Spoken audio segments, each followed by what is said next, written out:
റമദാനാകുമ്പം നാടൊക്കെ ഒരുപാട് മിസ് ചെയ്യും. എൻ്റെ നാട് വരുന്നത് കണ്ണൂർ സിറ്റിയിലാണ്. അപ്പം സിറ്റിക്കാർക്കാണെങ്കിൽ ഇതൊന്നും മനസ്സിലാവും. കാരണം 30 ദിവസം അവിടെ സ്റ്റാളും ഒക്കെ ആയിട്ട് ഭയങ്കര രസമാണ്. നമ്മളൊക്കെ തറാബിക്ക് കഴിഞ്ഞ് കഴിഞ്ഞാൽ നമ്മളവിടെ പോയിട്ട് ഫുഡ് കഴിക്കലും നല്ല വൈബാണ് കേട്ടോ. പെരുന്നാൾ പോലെയാണ് ഉണ്ടാവുക ആ 30 ദിവസവും.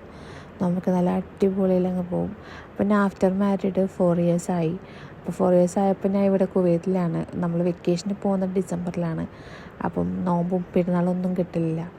അപ്പം ചില ടൈമിൽ നമുക്ക് ഒരു ഫീൽ തോന്നും, നാട്ടിലുണ്ടായിരുന്നെങ്കിലോ എന്നുള്ള അങ്ങനെ.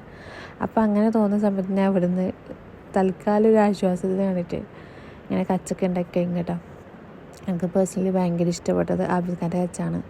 അപ്പോൾ നമ്മുടെ സ്കൂളിൻ്റെ അടുത്ത് തന്നെയാണ്, ഞാൻ അതിൻ്റെ അടുത്തുള്ള സ്കൂളിൽ തന്നെയാണ് ഞാൻ പഠിച്ചത്. അപ്പം നോർമൽ ഡേയ്സിലും അവിടെ കച്ചൊക്കെ അവൈലബിൾ ആണ് കേട്ടോ. അപ്പം നോമ്പൊക്കെ ആകുമ്പോൾ വലിയ സ്റ്റാളൊക്കെ ആയിട്ട് കുറേ ഐറ്റംസൊക്കെ വെച്ചിട്ട് അങ്ങനെ അത്രേ ഉള്ളൂ.